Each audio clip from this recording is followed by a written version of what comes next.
Otherwise, after the war itself, uh, you not only had the Cold War situation, but you also had a situation where you have a significant number of servicemen returning from the front lines. So you have several million people coming back from overseas, from both Europe and from the Pacific. And there's got to be done something about them.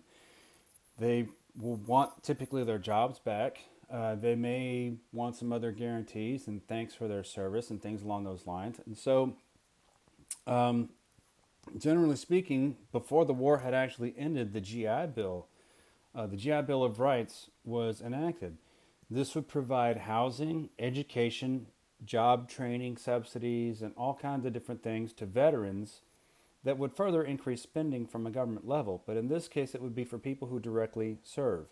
So to this day, the United States still has the GI Bill of Rights in act or in play. It's been expanded post 9/11 GI Bill, and here in Texas, um, you have other things to coincide with that as well. So generally speaking, under the GI Bill, if you have been honorably discharged from service, you are guaranteed to get a loan through the Veterans Administration to buy for a house. Um, the military will pay for various aspects of your college education, if not all of it, and that could possibly extend to the veterans' dependents as well. And there are various other job trainings that they may be available for, anything else of the sort that the government slash military would pay for. So that was enacted for veterans returning from World War II. Further complicating things, though, was the idea of people returning from the lines and wanting their jobs back. Remember, during World War II, quite a number of minorities and, of course, women filled that factory void to build those tanks, to build those rifles, to build those airplanes and ships. Now you have a lot of those who served overseas coming back. And so you're kind of ousting a little bit some of the people who had taken place in there. So you're creating basically a shift in the economic policy. So there had to be something done about that.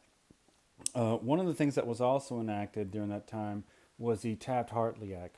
Basically, it was a rejection that somebody had to be a member of a union in order to get a factory job. So Taft Hartley closed the idea of union membership being mandatory to work shop. So that was partly something done. And then, of course, as part of Taft Hartley, you have the right to work aspect come into play to where states could potentially adopt the idea of being non union. Texas is a right to work state. So, um, prohibiting workers from having to join a union. That's basically what it is. Okay, so you don't have as much union influence in Texas as you do mostly from states back east, New York, Ohio, Rust Belt states, things like that. Harry Truman would run for re-election in 1948. Of course, he was not elected previously. He had taken over after FDR had died. He ran in 1948, and things had been a little bit tenuous because while Truman had tried to really inject himself into the American power struggle, if you will, especially against the Soviet Union, he was received with a mixed bag. He wasn't as engaging a character as FDR had been, especially during the Depression era. His administration was deemed by much of the American public as being weak or even inept. There were divisions within the Democratic Party itself that caused dissension and threatened his election.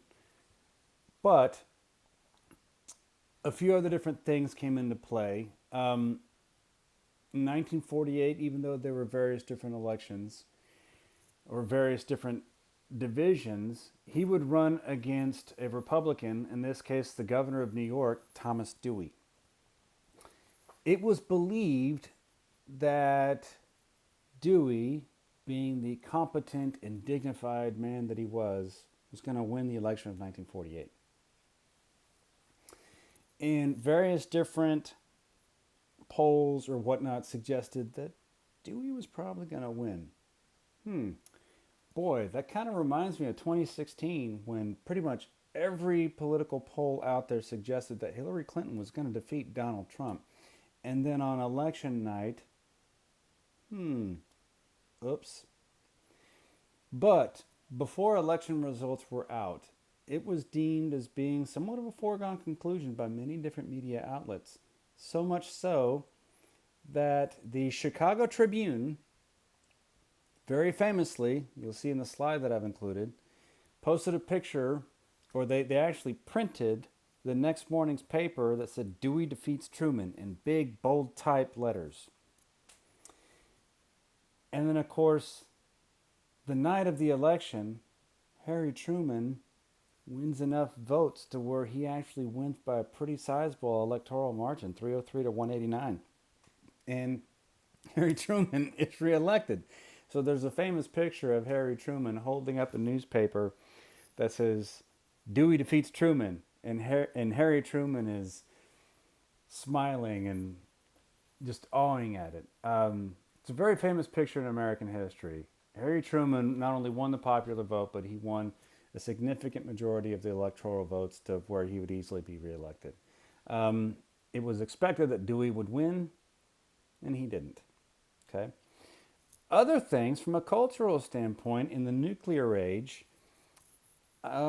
by 1949, the Soviet Union had exploded their own atomic bombs. Now, one of the reasons why we dropped the atomic bombs on Japan itself at the end of the war wasn't just to force Japan's hand to surrender. It was also kind of a message to our loose Soviet ally. Don't threaten us. We did this to Japan. We have this capability. They didn't know that we didn't have any more bombs at that point. But they did know that we had the capability.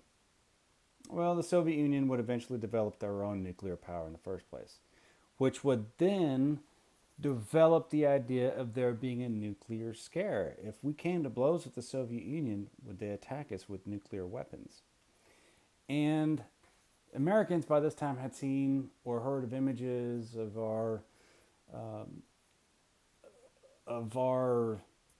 attempts over Alamogordo with the first atomic bomb and then the two others over Japan. They had heard about the atrocities within that. And it just almost kind of became a cultural phenomenon that the Soviet Union and our budding rivalry with them could lead to a nuclear war. So there would be various different things that popular culture would espouse, and one of them was a fear of nuclear war, oftentimes disguised. You would have various different film publications that would basically create a movie about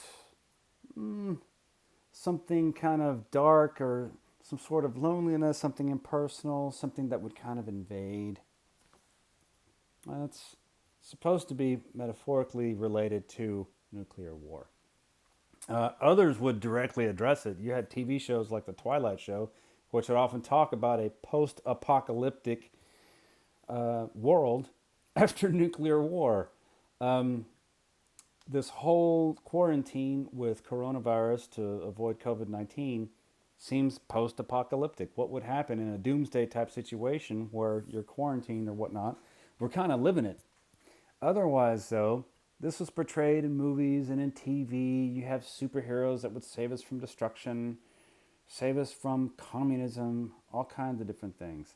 So the nuclear age begins this whole popular phenomenon about nuclear attack, living in the nuclear age, a post-apocalyptic age, and what things would look like if we lived in a state of panic or anxiety or anything else of the sort. And, well, we're kind of living it in our COVID-19 era. Otherwise, though, there were a number of different things that would change public image in relation to nuclear power, because you can use nuclear power for more than just destruction. Nuclear power is an immense source And when harnessed correctly, nuclear power can be an incredibly efficient energy source. So the majority of Americans believe that, well, in the late 1940s and early 50s, if we can properly harness nuclear power, we can develop nuclear power plants to help deliver power all throughout the country. That could be a clean and efficient source. Dangerous, but when implemented correctly, it's wonderful. So that was something that came about around this time. So nuclear power plants began to spring up in the 50s, and people alleviated some of their concerns around nuclear power. But it's fun to kind of imagine what things were like. And back in the 1950s, um, my father would tell me about them having nuclear drills. Kind of like at school today, you have fire drills, you have shelter in place drills. Hopefully, there's no active shooter or anything else of the sort. You have tornado drills, things along those lines. Back in the 1950s, there were nuclear drills. Oh my gosh, here's the alarm. There's going to be a nuclear explosion. Hurry up, hide underneath your wooden desk. It's going to save you, right? Like a wooden desk is going to save you from a nuclear explosion. But okay, hide under the desk, hide. Okay. But otherwise, though, that was the innocence amidst the chaos of the time of the nuclear age.